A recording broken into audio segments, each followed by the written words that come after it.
I will save youth. Afternoon sun filtered through the tall windows of Riverside Elementary, casting warm patches of light across the classroom floor. Emma Collins sat at her small desk in the corner, carefully arranging the art supplies she had brought from home. As the after-school art program volunteer, she loved these quiet moments before the children arrived, when the room felt full of possibilities. At 12 years old, Emma had learned to find joy in small things. Her family didn't have much money, but her mother always said that creativity couldn't be bought in stores. Emma's worn backpack contained hand-me-down art supplies and a heart full of dreams about becoming an artist someday. That classroom door burst open, and 20 excited children rushed in, their voices filling the space with energy and laughter.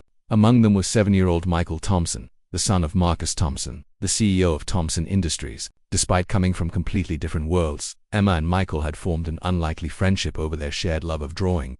Michael was quieter than the other children, more thoughtful. While his classmates often bragged about their latest toys or video games, Michael seemed genuinely interested in Emma's stories about mixing colors and creating art from recycled materials. "Emma," Michael called out as he approached her corner of the room, "I brought you something." He reached into his expensive backpack and pulled out a brand new set of watercolor paints. Still in the packaging, Emma's eyes widened. She had been using the same small, dried-out paint set for 2 years. "Michael, I can't take this," she said softly. "It's too expensive. My dad won't even notice." Michael replied with a casual honesty that only children possess. "Besides, you're the best artist I know. You should have good supplies." Emma felt her cheeks warm with both gratitude and embarrassment. She accepted the gift with a quiet thank you, already imagining the beautiful pictures she could create. The afternoon progressed peacefully. Emma helped the younger children with their projects while Michael worked on an elaborate drawing of sunflowers. He had been unusually quiet today, Emma noticed, and he kept rubbing his stomach as if it hurt. "Are you feeling okay?" Emma asked, kneeling beside his desk. "My tummy feels funny," Michael admitted. "It started hurting during lunch, but I didn't want to miss art class." Emma frowned with concern. Michael's face looked pale, and there were small beads of sweat on his forehead despite the comfortable temperature in the room. "Maybe you should go see the nurse," Emma suggested gently. Michael shook his head stubbornly. "I want to finish my picture first." "It's for you." Emma felt a flutter of worry in her chest. Something didn't seem right. Michael was normally energetic and talkative, but today he seemed to be struggling just to stay upright in his chair. 15 minutes later, Michael suddenly doubled over, clutching his stomach. A small whimper escaped his lips, and Emma saw him break out in a cold sweat. "Michael," Emma dropped her paintbrush and rushed to his side. "It hurts," he whispered, his voice tight with pain. "It really hurts." Without hesitation, Emma scooped Michael up in her arms. He was small for his age, and adrenaline gave her strength she didn't know she possessed. The other children looked up in alarm as Emma carried Michael toward the door.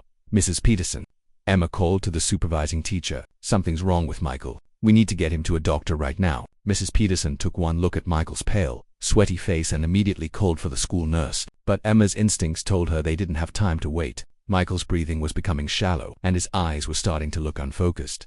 "We need to go to the hospital," Emma said firmly. Now the next 20 minutes passed in a blur.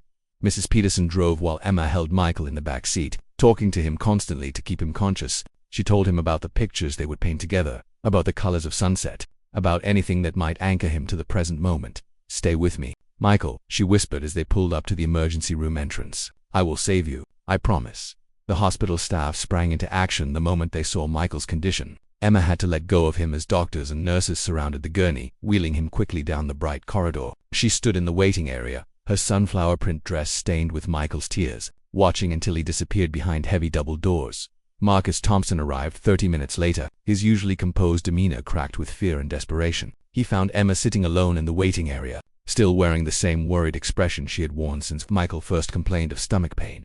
"You're the girl who brought him in," Marcus said, his voice hoarse with emotion. Emma nodded. "He was hurting. I couldn't just leave him." Marcus sat down beside her, this powerful businessman suddenly looking very much like a frightened father. "Thank you," he said simply. They waited together in silence until Dr. Sarah Mitchell emerged from the treatment area. Her expression was serious but not grim, which Emma took as a hopeful sign.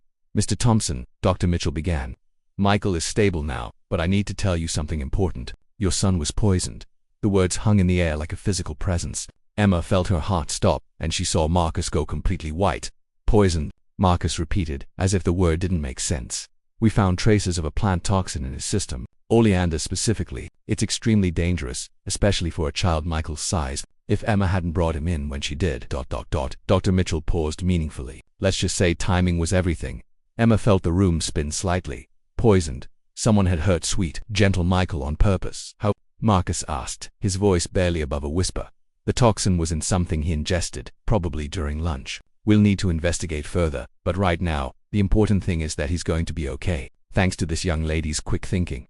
Dr. Mitchell smiled at Emma, who was trying to process everything she had just heard. The person who did this, Emma said quietly, they'll be caught, right? Marcus looked at her with something that might have been amazement. Even now, even after everything, Emma was thinking about justice, about making sure Michael would be safe. Yes, Marcus said firmly. They will be caught, and Emma, double quotes, he paused, seeming to struggle with his words. I don't know how to thank you. You saved my son's life. Emma thought about Michael's gift of watercolors, about his quiet kindness, about the friendship they had built despite their different circumstances. He's my friend, she said simply, as if that explained everything, that, and perhaps it did. Later that evening, after Michael was safely settled in his hospital room and the police had begun their investigation, Marcus found Emma still sitting in the waiting area. Her mother had arrived and was filling out paperwork with the hospital staff. Emma, Marcus said, sitting down beside her once again, I want you to know that you'll always have a place in our family. Always. What you did today, It's the kind of courage that can't be taught or bought. Emma looked up at him with her honest, thoughtful eyes. I just did what anyone would do. No, Marcus said gently. You did what someone with a good heart would do. And that makes all the difference. As they sat together in the hospital corridor, watching the evening light fade through the windows, Emma realized that some bonds are forged in moments of crisis, and those bonds last forever. Michael would recover completely, and the person responsible for poisoning him would face justice. But more importantly, Emma had learned that sometimes the most valuable thing you can give someone isn't money or gifts. Sometimes it's simply the promise to never give up on them.